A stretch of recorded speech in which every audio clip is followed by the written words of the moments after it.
I'd like to say, first of all, I'm very honored to be here.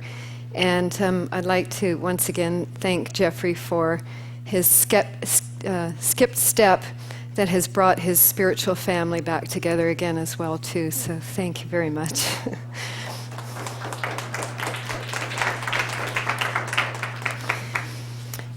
As we all know, when we are hurt or wounded, the memory of pain is something that we can very readily access. And as we know through the normal course of every day, we don't remember all of the details of all of our experiences. But when it comes to particularly difficult moments, these are something that we can immediately access and relive, oftentimes in excruciatingly painstaking and vivid detail. Memories give life to past experience. And as a matter of fact, we can extend the life of our pain or wounding issues through the replaying or the recall of these memories.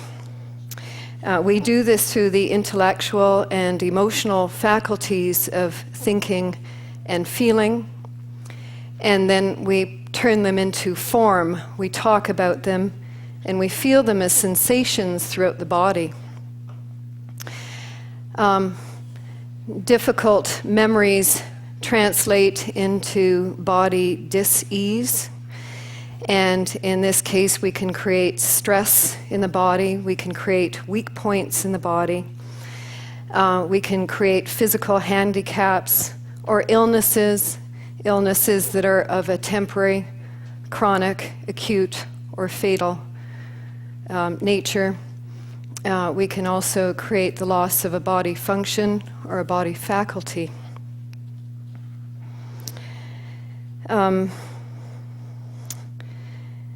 As we usually gravitate towards what is familiar, and as those memories replay, they bring intensification. So it's not unlikely that we find ourselves engaging in circumstances that echo or mirror these memories.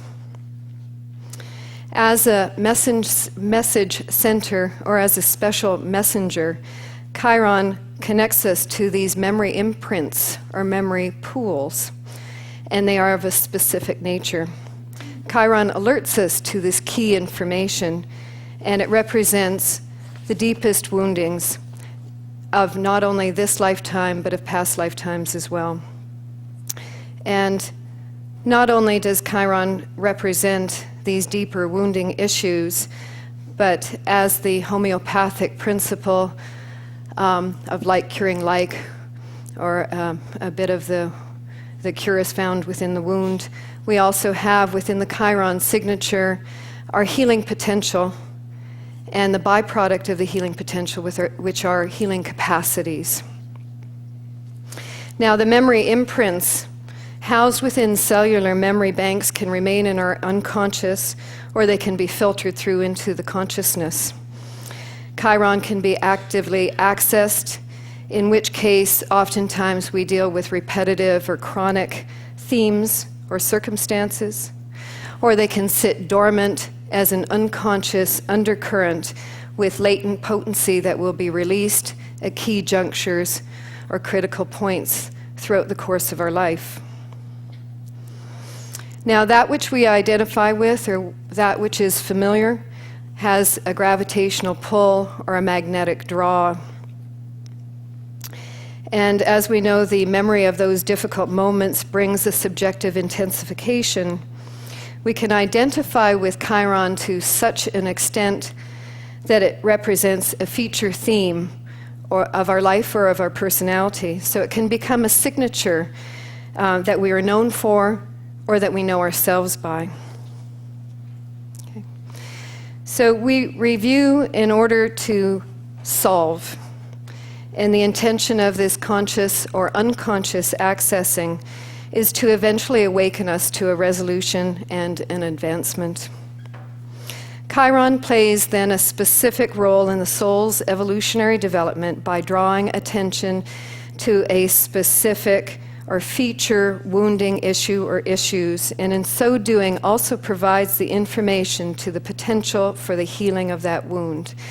The information is gathered through experience in the contemporary life. So dragging the past forward, as we know, can slow down the evolutionary pace, and resolving it, of course, can accelerate evolution. And I think of Chiron, I'm very visual, so I have always some kind of visual concept for that. And I think of Jeffrey's description of the centipede with the concentration on that leg 48.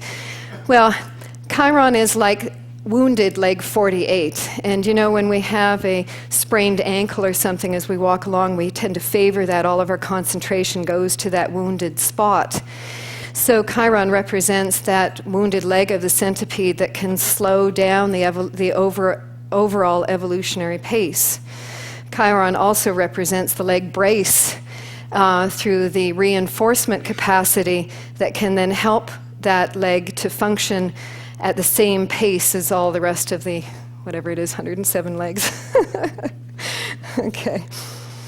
So the intention with Chiron is to saturate and through experience to come to the point of where that energy of the pain can be diffused and then released. So in terms of the way I think about Chiron, I think of it as an intensification point or a highly sensitized, a hypersensitive point within the chart. And it quite mirrors the Pluto process. We can have slow and uniform development, or we can have cataclysmic experience through this Chiron point. Oftentimes, as I said previously, we do experience Chiron as a chronic or repetitive theme. We can, of course, harness this Chiron signature as a magnificent personal tool, and it then becomes a special resource or a special talent that can advance our evolutionary pace. At the same time, when we get stuck in the repeating loop of examining those memories, we can also get caught in a self-destructive mode of repeating dynamics, and this, of course, will slow down the evolutionary pace. I have another conceptual thing to offer. Consider Pluto as a giant laser beam, and it's focused in on a target. Chiron, then, is like a handheld magnifying glass doing the same thing. It's working in a smaller capacity, it's working in a smaller vicinity, more localized, and it is doing the same thing as Pluto is. It's zeroing into a source, it's burning off the layers till we get down to the core essential so that we can examine the essence of what the signature is, and then hopefully to move that energy forward. Chiron relates to the personal planets, and it also relates to the outer planets. So we have an individualized context, and we also have a socialized context. So Chiron describes the broader memory pool and an individualized one. I call the socialized context a social inheritance, because Chiron describes these legacies that we have brought forward. And as a small example right now, Chiron moved into the sign of Aquarius just at the beginning of December. And right now, for our socialized context, Chiron in Aquarius represents the social divide. And, you know, first of all, we have, the divide of society dealing with the laws that plague God, and most recently in the news has been the Terri Schiavo case, where the legal system took over and was actually responsible for her murder. This is one that has raised social consciousness and a social divide. We also have the social divide over the rights of gays to marry, which is once again the social codes here that are up for review. These are, just two small examples that show how society is fractured and divided among itself. Another example on the other side of that, of course, is the tsunami experience, the tsunami disaster, which, of course, has brought together the collective consciousness towards a singular point of unity. And so we can see both ends of the spectrum in Chiron and Aquarius. Chiron will stay in Aquarius till the year 2011, just as Uranus moves out of Pisces and into Aries and so forth, and it's the end of the Mayan calendar and so forth. So we have a very significant pocket of time in which Chiron and Aquarius will be highly operative for all of us at an individual level and at a socialized context.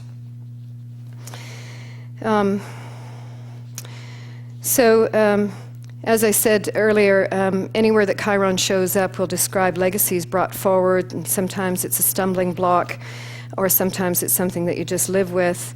It can describe actual physical handicaps. Terry Schiavo had Chiron in Pisces in the 3rd house, opposing Pluto and Uranus in the 9th, and of course she was paralyzed and so forth, and it was a brain injury, 3rd, 9th house. So this represented something there.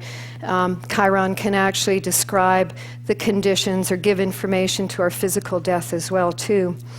At the intellectual level, we can have learning disabilities and brain malfunctions, such as today's common diseases, bipolar, ADHD, and so forth. These are all things that are being shown in the chart. They'll be referenced wherever Chiron is indicated, will indicate some kind of physical handicap or trauma, as well as the emotional, spiritual, and intellectual ones, or can represent all levels.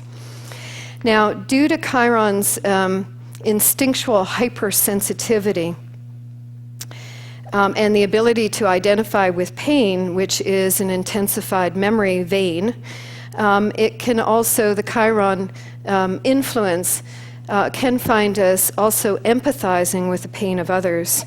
And the empathetic or empathic quality that Chiron has allows for an awakening of a very deep inner hearing, which can open the memory banks and recognition of another at a very deep soul-to-soul level. So in this way, we can act as a catalyst to reignite another's memory pool also.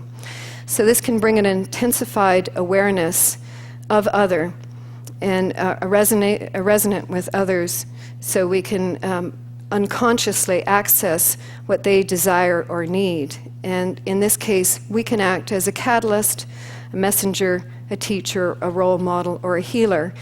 And oftentimes, we can do this unconsciously. It's by sheer presence when we show up for somebody and we're in our subjective reality, that by sheer presence that we can affect another in a healing way by unconsciously presenting them with what they need. And that can be of a very painful level or a very gifting level, depending on the circumstances. Within the smaller framework, again, Chiron can mirror the Pluto process of simultaneous evolution then, in terms of Chiron signature in the chart, and as we go about accessing our own subjective reality and work on our own wounding issues and so on, and by the sheer presence of engaging with our environment, then we can both affect the evolutionary advancement of another, and also gather tools to bring in for our own source of healing. So when there is a great soul resonance, Chiron will represent, when there's a Chiron contact in a chart, it will represent key experiences and key people that will be brought into the lifetime. So we have feature experiences and feature people. It's not uncommon to see Chiron as a signature in marriage, for example. And I know that there's another astrology group that says it's a marriage indicator. Well, why would it be a marriage indicator? Because that's one of the most intimate relationships that we can have when we're in partnership with somebody. And so Chiron will play into that. It can bring two people together who have wounding issues that they need to source.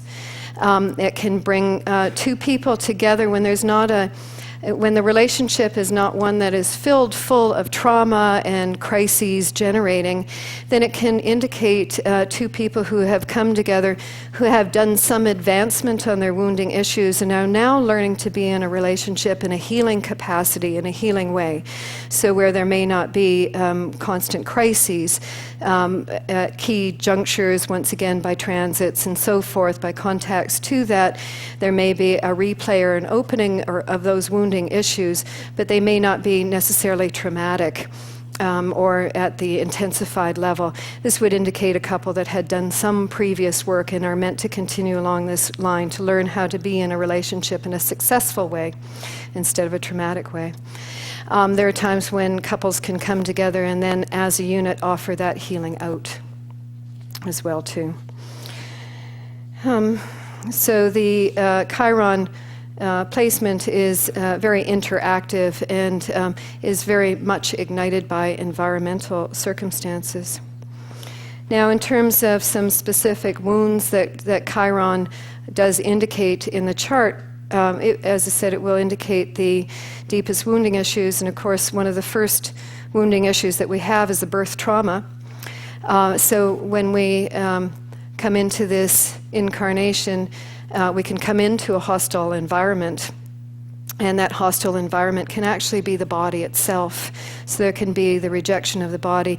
First of all, coming into a hostile environment, we could come in with a wounded body so that there's actually a legacy of deformity within the body, or we can come in with other wounds, things like coming in with alcohol fetal syndrome or so on. My daughter has Chiron in Cancer, and actually the birth room that for her birth was a very hostile environment. I had a hostile doctor. She has a very complex chart, which is very interesting. But in any case, the birth wound or the birth myth is something worth exploring in terms of what that Chiron signature represents in a chart. The next level of wounding is seen in the relationship to the parents, to the mother and father. And in the mythology of Chiron, we have the negative and rejecting mother and the weak or absent father. And I won't bother going into too much of the... Does everyone know a little bit about the mythology of Chiron, by the way? Anyway, I won't bother going too far into the details of that. But what they are typically represent in terms of the mother-father or the solar-lunar principle, and we have the self-expressive and the self-repressive qualities that are seen there. And so in terms of the negative rejecting mother, of course, we have the negative self-image. And in terms of the absent father, it's an interesting concept bringing that solar principle in. That creation continues whether we actively participate in it or not. So we've been gifted with an inheritance, we've been gifted with a legacy. Energy is always in a perpetual state of motion. And this absent father indicator represents how sometimes we're unconscious of our own creative principle or our own accessing of creativity within what we have created. Following the mythological story along, Chiron ended up with an adopted father. Apollo came and taught him all his gifts and so on. So we have the idea of the surrogate father. And so as we go up a level, that solar principle is very important in terms of reclaiming our creative center and recognizing that we are indeed creating our own reality. Our gifts and capacities to utilize them at the maximum level. Let me just see here. Abandonment themes then become a big issue of the Chiron placement, and this is where we abandon ourselves, and this how it's reflected in the environment. The Chiron placement can often make us feel isolated within ourselves. We can feel segregated from the outside world even though we're interacting with it, and this is because of the subjective reality and how full up we get within drawing from these memory pools and the replaying of these memories.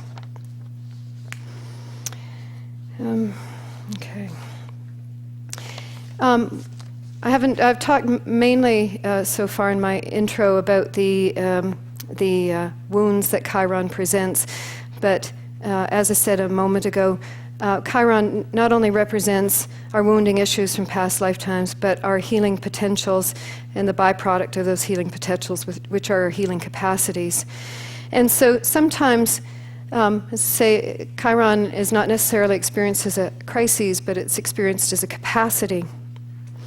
And because we have great familiarity with the memory pool of this Chiron signature here, then we've been accessing this for quite some time. And within this, we have developed a certain amount of familiarity. And within that familiarity comes a development of some natural resources. These natural resources can be our extraordinary capacities or extraordinary talents.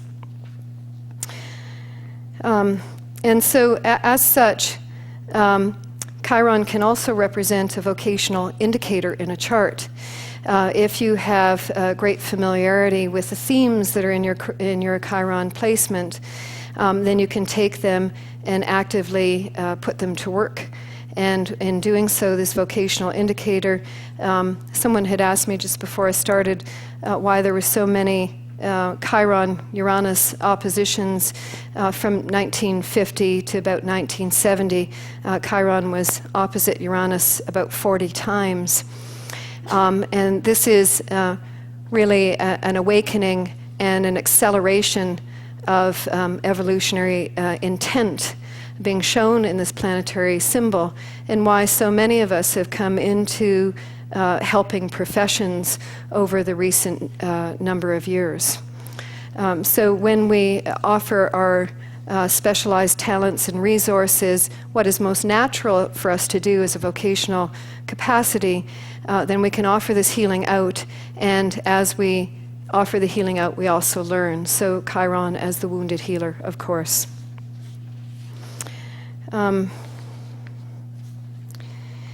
In terms of bridging the gap, I want to say that there's a difference between a false sacrifice and a true sacrifice, and the false sacrifice being following the internal judgments that are conditioned within us. And the true sacrifice is about following our own inner truths and our own inner instincts, creating independent action, a solitary choice being presented in the moment, rather than living with a projected outcome. We take the past, we project it into the future, and then that becomes our reality. And so we continually play this loop. And for the true sacrifice is to stop living in the past, stop projecting in the future, to take the information of the moment. Chiron is not really about surpassing, but about harnessing whatever the information is within that point. Whatever the Chiron placement is in the chart represents what that healing gift is. So we want to take that, and instead of finding ourselves ramming up against the qualities of whatever represented there, is to embrace that and honor it, and then to harness it and use it. And in this way we can translate the Chiron placement in our chart from a wounding issue into our greatest healing and evolutionary advancement. I want to demonstrate Chiron through some examples. And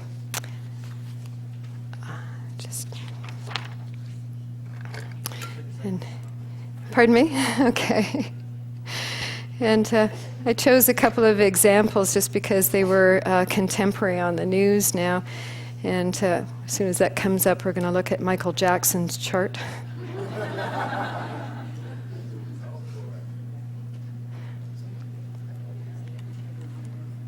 I have to put on my glasses to see what... Okay. Oh. I'm sorry, what have we got up here?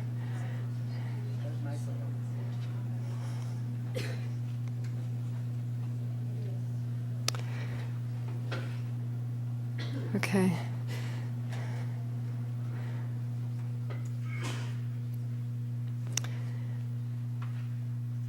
I guess there's a... Well, I'm just trying to orient myself. I'm sorry. I guess I use a few extra things in the chart. So, little button there. Okay. So, first of all, we want to look at Pluto, the Pluto signature here. And we see that we have Pluto in Virgo in the 4th house. And that it is in a balsamic conjunction to the Sun. And, of course, Chiron as the soul's path here, we have a theme of woundedness around the self-image. We have a sense of victimization, consciousness coming through here. And when we see Pluto with the Sun, then we're looking at a culmination point. What he's trying to do is to heal the wounds of the past.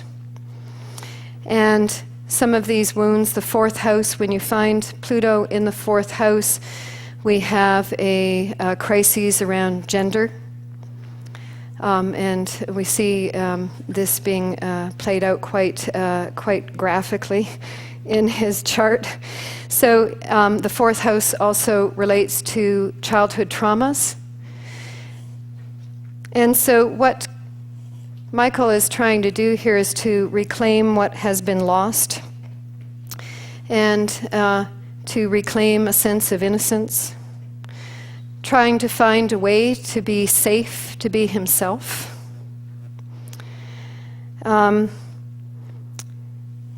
We see that the ruler, Gemini, ruled by Mercury, back down in that 4th house, in the sign of Leo and retrograde, is going to bring a very self-focus, highly self-focused.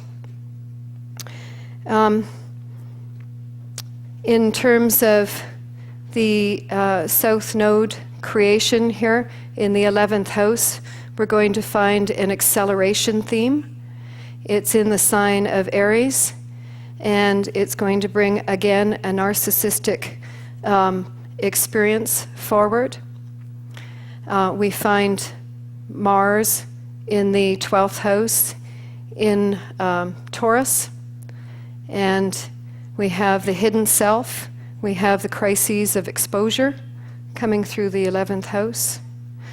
When we look at Pluto down here and we look at the polarity point, that idea of trying to heal, to find a place of self-acceptance, we find it in the 10th house, which is once again a distorted reality view. The 10th house is about conditioning factors. We have the self-image, which is the moon, also in Pisces, which is once again another distorted reality base. And as we know, Michael's home is called Neverland. And he claims to be Peter Pan. He's recreating himself as Peter Pan. So we see that we have a distorted viewpoint of self-acceptance and the hidden personality. The North Node ruler is Venus, and the nodes are in square, as you can see here. Now, so we have, with the Pluto and Sun alone in the 4th house, we have an intensification theme, and it's about a deeply wounded self-image and the attempt to heal that self-image. So we see an intensification here in themes. We also see that through the ruler of the ascendant being in retrograde and in that 4th house as well too, and connected to this theme. The rulers in square are, they're almost at a first quarter square, which is a crisis in action. So we see a lot of tension in this chart. Also too, Ceres is down here at 16 degrees of Virgo. It opposes the moon, which squares the Saturn here in the 7th house. The 7th house is the constructed persona, or the packaging here. And Saturn in Sagittarius is really about denial of the truth. Okay, so we have a lot of themes that are being replayed, and I'm sure that everybody knows Michael's history. He started working in his music career at the age of 5, and of course, here this Uranus and Venus, and by the way, Mercury is about key relationships, and so we have family trauma to work out. He came from a large family, 9 kids in the family. He was the 7th boy in the family. And so, of course, as they were on the road and so forth, they were playing in strip joints. And so he had great exposure to a lot of sexuality. Oh, gosh. Just seeing what's missing in my charts. Okay, yes. Pardon me? Could you put the asteroids in, please? Thank you. Okay. Sorry. Excuse me, did you just say the Jackson 5 were playing strip joints? That's where they started, yeah.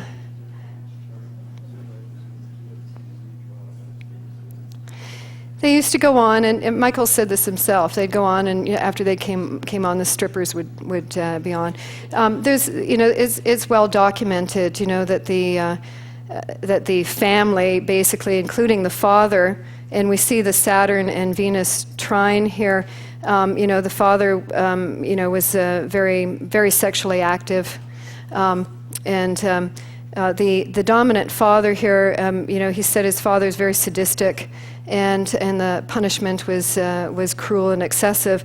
Also, too, apparently, all the family were in one room, and so all the brothers were having sex, and the father was having sex, while Michael had to sit on the couch and wait for everybody to be done. So we can see that the exposure is pretty traumatic and pretty extreme in all of this case here. And so, of course, he's raced off into a distorted private world here. Which he's been trying to recreate. Excuse me, I kind of lost my train of thought there. But these, of course, when we see this grouping of planets here in the 4th house, then we can see that there's an intensification that goes into this chart in terms of trying to sort out his self-image. Up to the Chiron, which is really what I want to talk about. First of all, Chiron will have some kind of imprinting of the social milieu that you were born into. And this is 1958. And Chiron in Aquarius, by the way, from the late 50s, that was at the time when television first came into the home, right? And when I think about this, what was on television were these good, wholesome family shows, and they were all white, Father Knows Best, and, I'm probably dating myself, all of this, Leave It to Beaver, all of those really good shows. And at the same time, his cultural milieu now, he's black, right? And I have to say, I was born in Windsor, right across the river from Detroit, and all of our television was American. And what I was particularly impressed with when I was growing up was how everybody on television had a Canadian accent. Do you know? Because you could not have an American accent. It was not, for some reason, it wasn't considered, I think, cultured. So you had to train to lose your accent if you wanted to be on television. Right? Does anybody else remember that?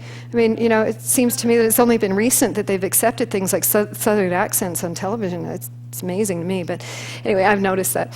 So at the same time, we've got this, white class America being, what the standards on television, and also too, he's black, so he's from a minority culture, right?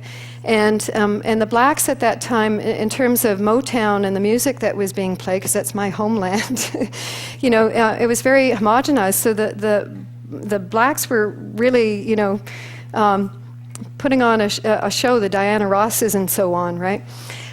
So he has here social displacement. This Chiron is very close to the midheaven, and so once again, the 10th house is about social conditioning factors here, and with Aquarius on this midheaven here, we have social shattering and social displacement.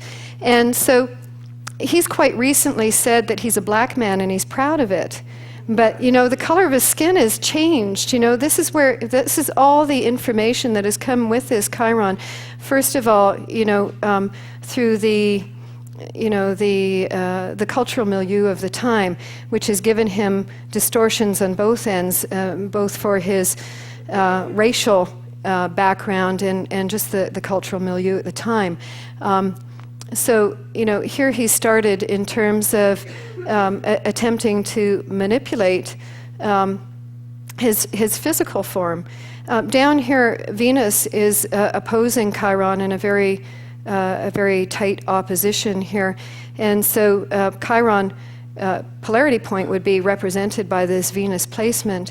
And the whole issue around the Venus placement is self-acceptance and self-love, right? So we find that he has a very intensified, the retrograde influence also intensifies this whole distortion of the 10th house of what life should be like, or what life should have been like in terms of his childhood and so forth. So we see how this Chiron right here represents an intensification theme. Also too, in terms of his incredible capacities, he has exceptional. Uranus itself represents exceptional. And here we see exceptional talent in the recording industry, in the performance. He's an exceptional dancer, an exceptional musician. I've been watching and researching him, and he says that when he writes music, it simply drops from the sky. He gets the music whole. He doesn't get it in bits and pieces. He says he hears the whole thing all at once. Liz Taylor called him very psychic, and so he has this ability to be an incredible channel, and he's been enormously, Leo, successful in his career. Interesting, we didn't want to get bogged down with too many charts, so I haven't got the progressed charts for Michael Jackson, but in the progressed influences, this Chiron's been moving backwards, and it started into the 8th house about the age of 21, and it's just surpassed the 8th house cusp and now is into the 7th. But through the whole time that it was moving through this 8th house, Michael's been dealing with issues of empowerment, and he's been doing that quite literally through surgery, in terms of all of the plastic surgery he's had to manufacture his appearance, this Chiron and Venus placement here. And he's been dealing with his sexuality. When he first started shifting and changing, he wanted to look like Diana Ross.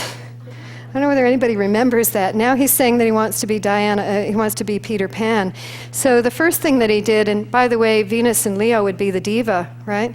So, the first thing is in terms of searching for his identity, he has been trying to create this false identification here. He's been taking on costumes.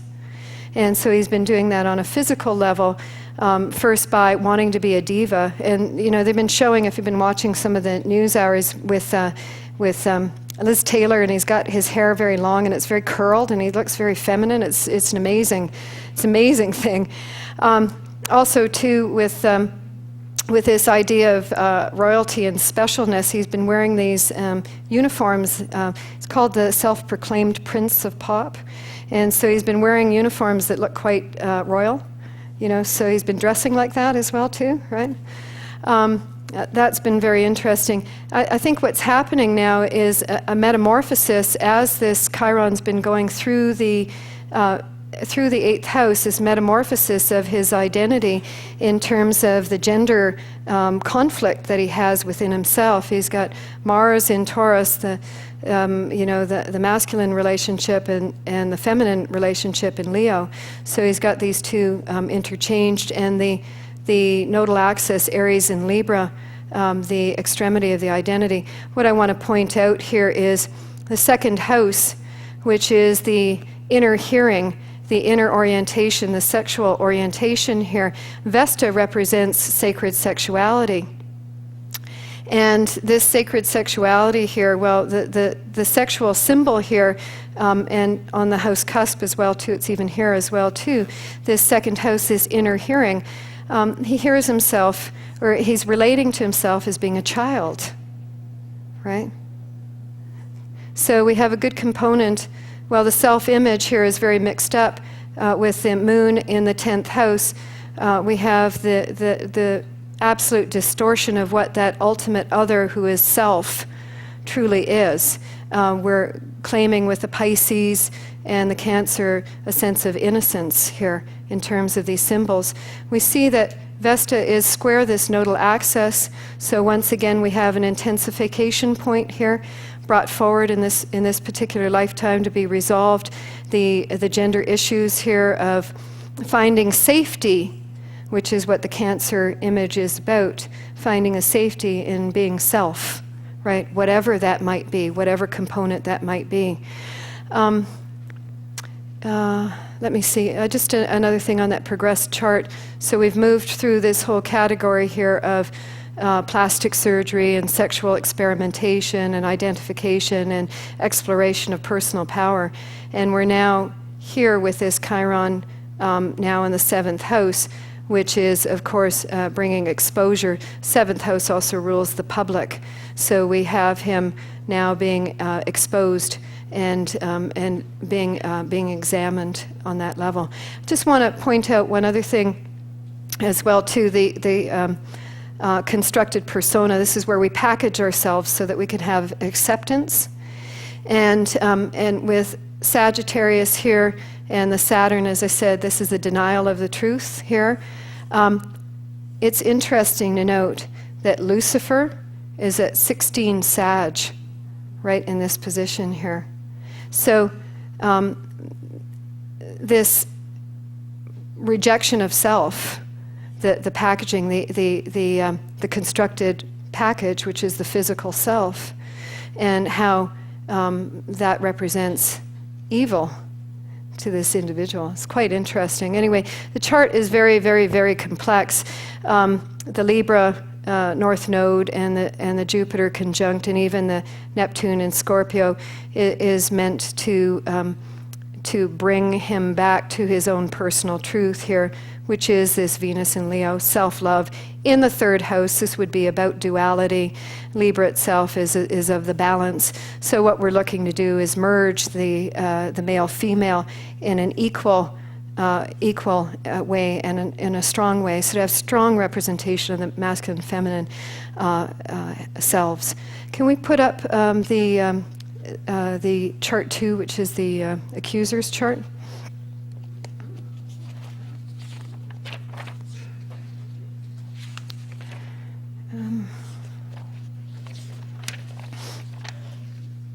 Okay, yes? Natal Lucifer, yes. Okay, so here we have, I've just picked a time, we don't know his time, and I've been playing with it between 11 and about 1:05, and the reason I've been doing that is because the progressed moon is between about 3 and 6 of Virgo, which means that it is going through Jackson's 4th house and hitting on his Pluto and Sun and so forth. So it kind of makes sense to put it there. But I don't really want to spend too much time looking at this from the sense of the house placements, because I don't really know. If we back it up a little bit, maybe this moon would be in Capricorn instead of Aquarius. So I'm not entirely sure. But I do want to point out that we do have here a very intense signature as well too. We see here Mars and Pluto conjunct in the sign of Scorpio. We've got Juno and Black Moon Lilith also there. But the Mars-Pluto squares the nodal axis, so here we have yet again a skip step. Mars and Pluto are in new phase. And so here we're confronting issues of power and powerlessness, and it's an intense exploration of self, right? And we see this south node signature once again would bring up, again, the narcissism or the intensity of self-examination, the need to find safety within self. Of course, Mars and Pluto are going to bring up issues of betrayal, abandonment, and loss, and they're going to bring up sexuality as well too, in terms of an intense exploration of sexuality in this particular lifetime in order to find what one's own personal truth. Okay, so we see this axis here, South Node in Sagittarius, represented by the Sun in Sagittarius, once again the search for truth and perhaps a distortion of that in past lifetimes. So we have the issues of finding self and finding safety within being self. All right. So the exploration of sexuality is something that is fairly dangerous but necessary as a skip step for this individual. Can we put the Synastry up with Jackson and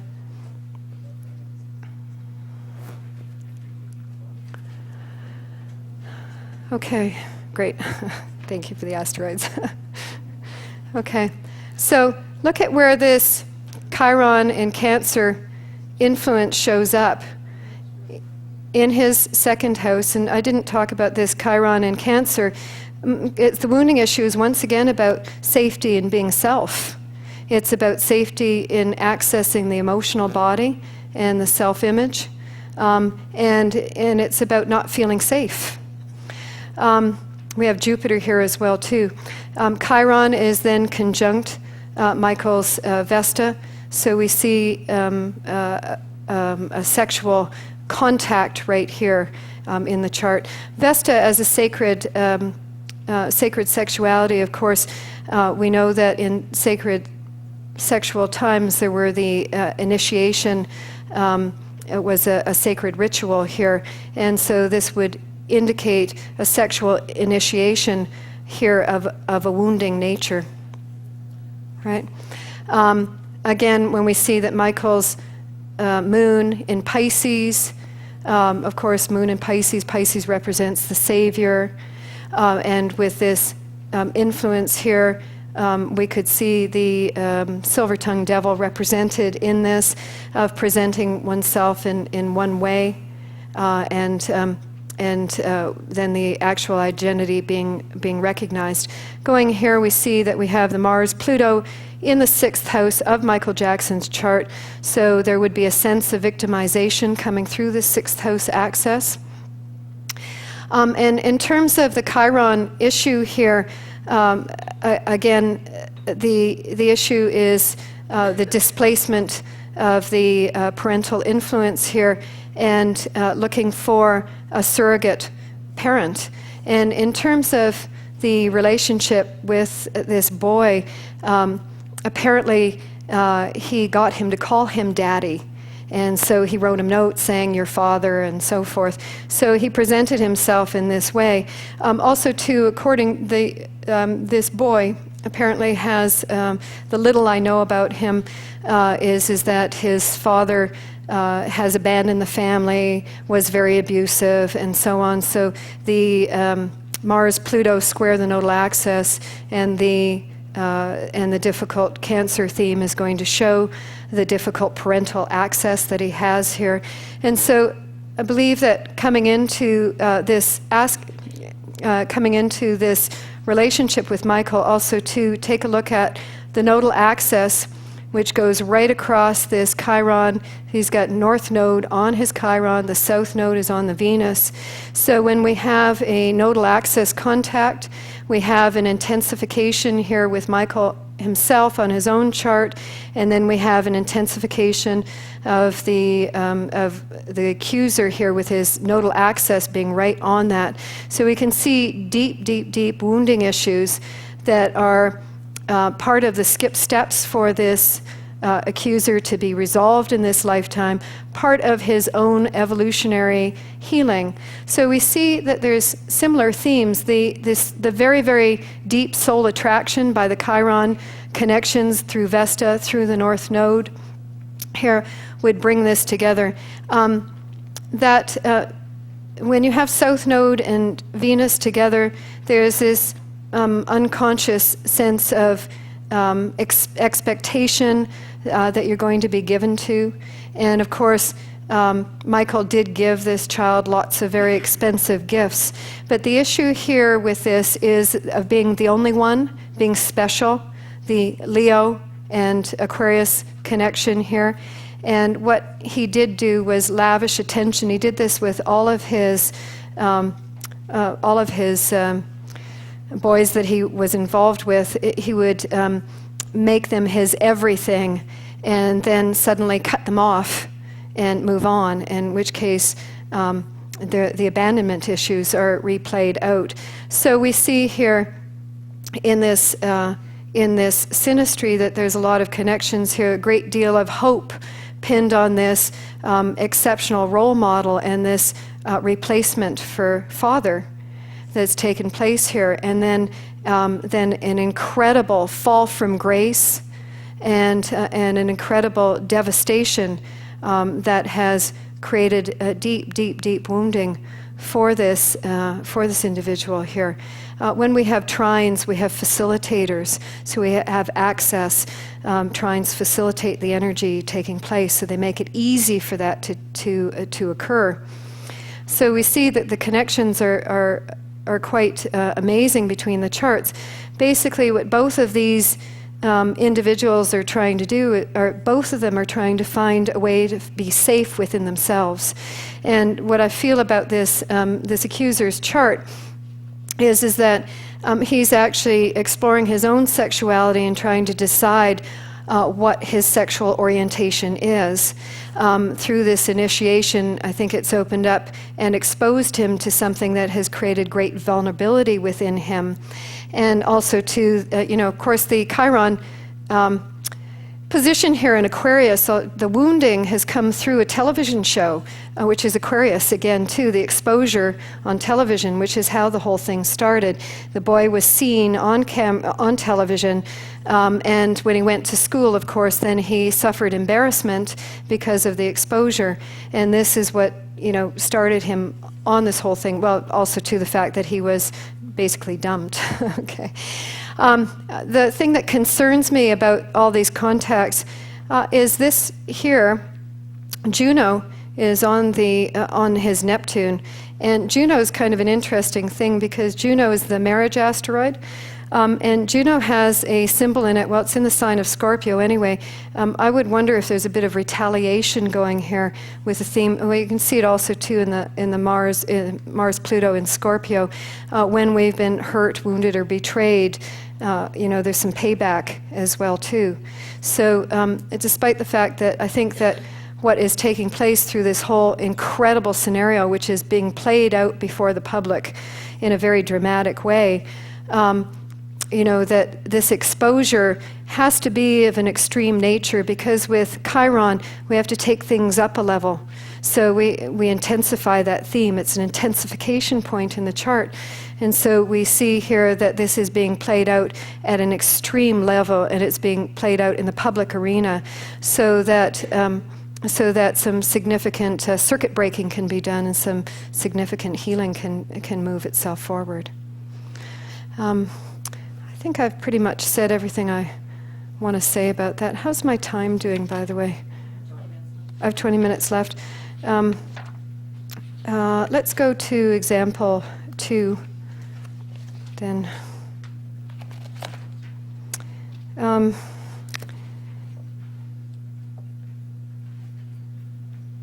there's a lot more in the Michael Jackson. I'm sorry, I'm just there are just so many things that are taking place in the chart, but it's been very interesting to watch the Chiron progression through both of these charts, and you can take a look at them and you'll find just so much information. It's quite amazing.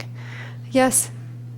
What do you think the evolutionary intention is in Jackson for creating this? I think the evolutionary intention for him is to unveil himself, so that he can stop the repetitiveness of repeating these themes.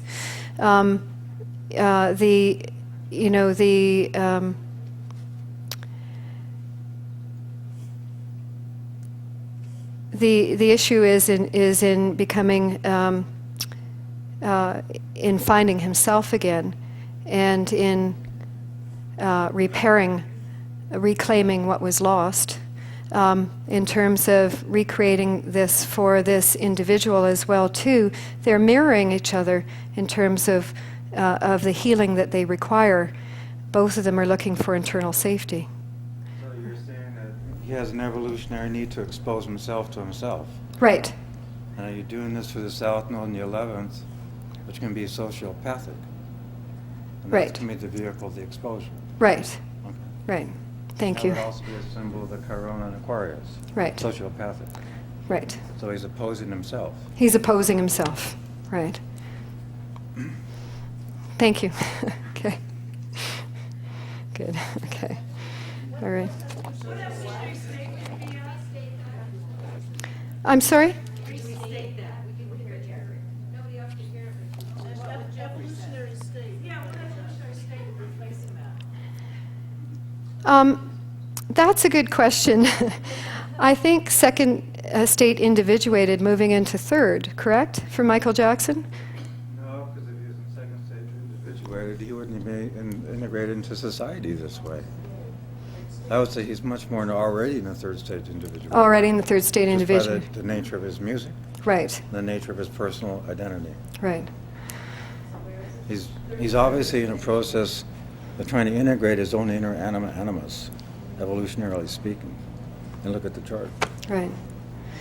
So what the Venus placement is about opposing himself, and through the socialized context of energizing this incredible crises of learning then to accept himself and to deal with that Venus issue.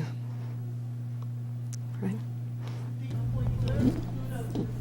Tenth house, wouldn't there also be something where he has to parent his own inner child? Right. And he's trying to do it extraneously through other children via projection, Venus, but his evolutionary lesson would be to grow himself up, right? Right, exactly. So, I mean, he's been also to the issue around safety and innocence and so on, the attraction to the taboo of young children, and of course this, that's the pedophile signature there. But, it's that attraction to taboo, which is innocence, which is what he does not feel within himself. So in terms of grooming himself, he's actually grooming other children, but what he's attempting to do is to groom himself to feel that innocence it's safe to be who he is.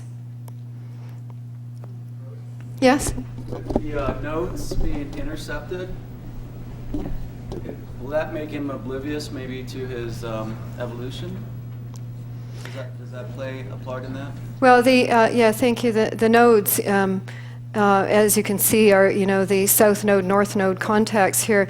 Will bring the past forward, and so the past and the future interconnected here. So we see this loop taking place. Because they're intercepted? Because they're connected. No, interception. Oh, intercepted. Oh, sorry. Yes, intercepted. What was the question again? I'm sorry, I didn't quite hear you. How does that play in his evolution, I guess, that the nodes are intercepted? Well, this would indicate, once again, a theme that has been worked on in the past and that has not had resolution yet. So, again, it's a theme that has been suppressed and distorted and is now, via all the transits that are taking place right now, being ignited so that it can then be reaccessed and hopefully moved forward. Right. Should we put up example 2?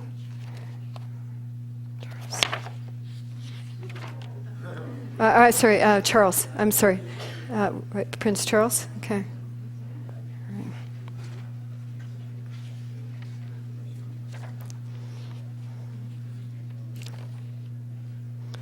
It's interesting with Prince Charles's chart, he's got Sun and Chiron conjunct.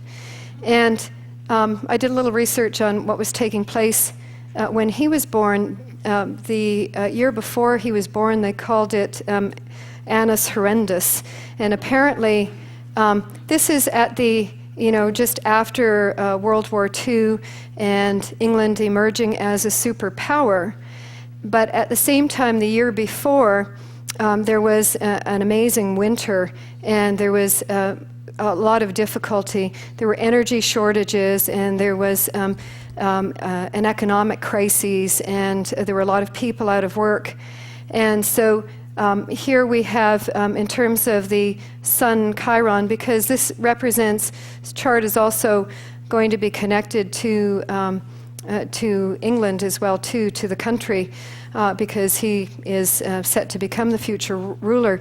So we have the issues of power and powerlessness, the presentation of power, and the feeling of powerlessness behind that. And it's quite interesting that that Charles only really assumes power upon the death of a parent. So here we have this Chiron Sun conjunction. He doesn't feel powerful, yet he is in a powerful position. And of course, this is going to indicate social privilege and so forth. Sense of a special destiny is represented by Pluto in the first house and also in the sign of Leo. He's got Leo on the ascendant and so forth. And so this idea of a special destiny is intensified by the fact that the Sun and Chiron are in Scorpio in this fifth house. So again, we have something very extraordinary taking place just within these particular symbols.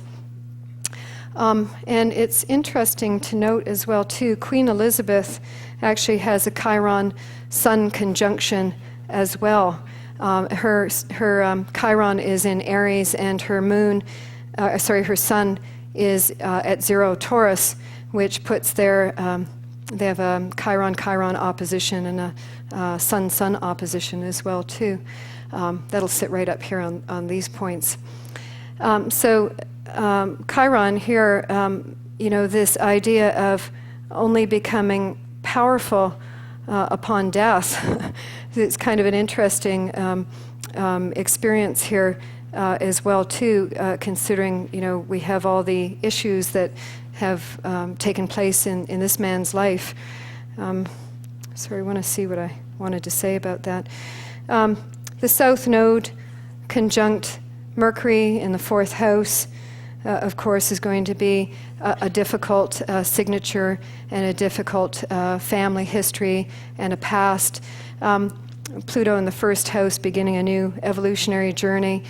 We have the Chiron Sun and Chiron Moon indicators in this chart. And as we know that he suffered through abandonment as a child, he was sent off to boarding schools. Those boarding schools were very harsh and very austere and did not support who he truly was as an individual. He has a great deal more sensitivity and so forth than his upbringing has allowed. So his Chiron placement is in a pretty significant formation. Mercury on the South Node will bring up key relationships and key relationship dynamics of the past. And so, of course, we see that there's a lot of family karma here and the family business represented up here, quite literally. Let's see here. We have Uranus in Gemini retrograde, connecting by an inconjunct to this placement here. Can we just flip to Camilla's chart for a sec?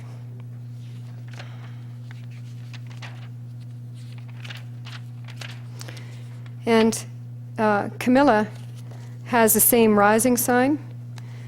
She has Chiron in the fourth house, again bringing up some wounding issues around the family, betrayal, abandonment, and loss issues, again dealing with issues of sexuality and so forth. She's a balsamic sun-moon in the 12th house. Her Mercury is retrograde.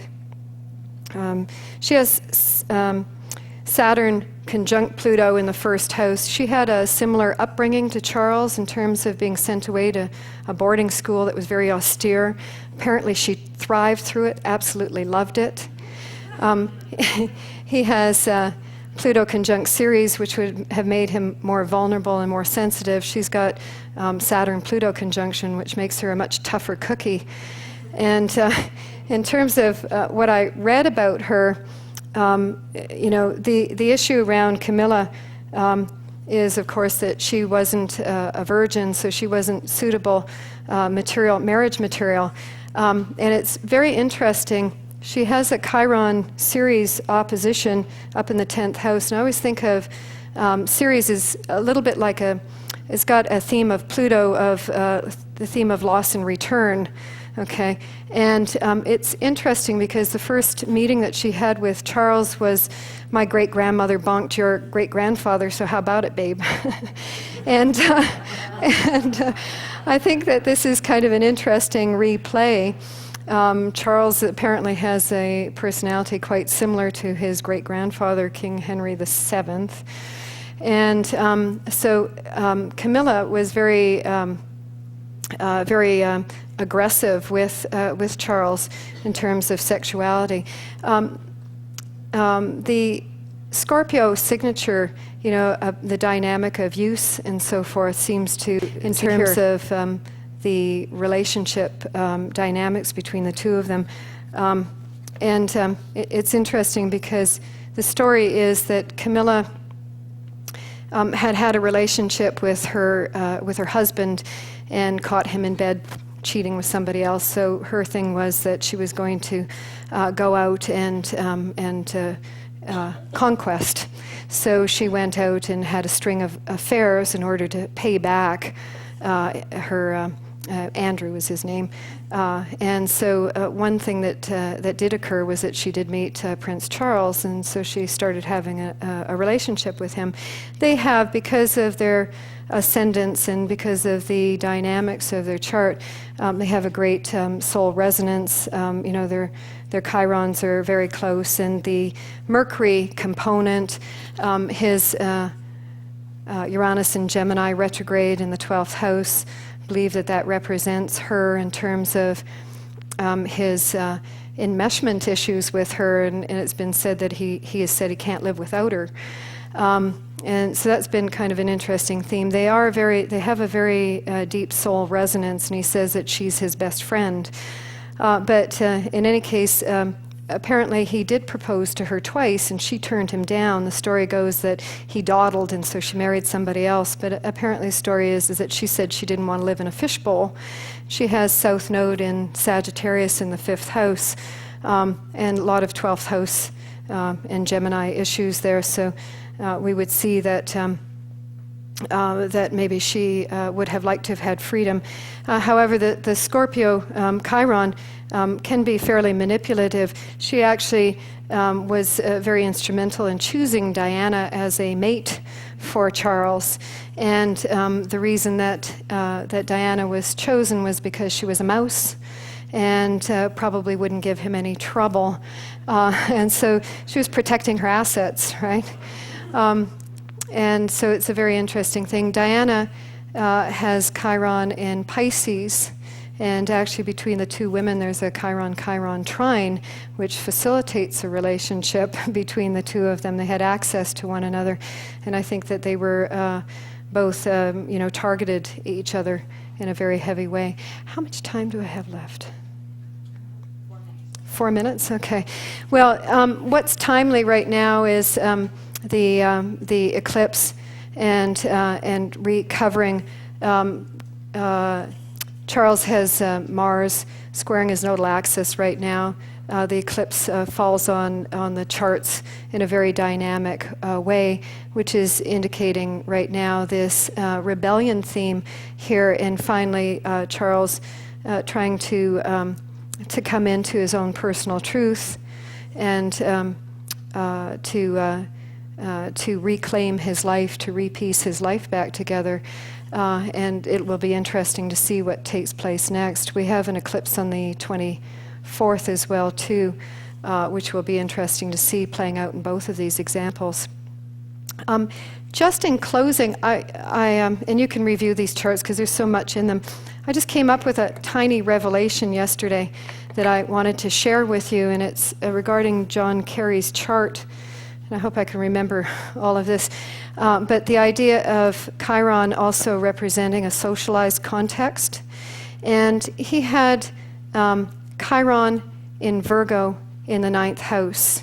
And the idea of being labeled by your Chiron, his race was, he was the underdog, right? The idea of the inferior position that he played with that Chiron in Aquarius. And if we go to the polarity point of that Chiron, which would be Chiron in Pisces, a 3rd house polarity point, it would mean to listen to the collective attunement and then to be a voice of the people, correct? So we can see how his soul resonated with the collective vibration to come forward to play this underdog role and to be a voice of the people. Now, if we look at that polarity point in that Pisces position here, as I remember in his chart, he had Neptune in Libra in the 10th house. And the Neptune in Libra in the 10th house, if the voice of the people is represented by that Neptune in Libra in the 10th house, then we have a maximum distortion. And in Carrie's chart, that ruler of the Neptune in Libra was Venus in the 11th house, squaring the nodal axis, which represented a skip step for him.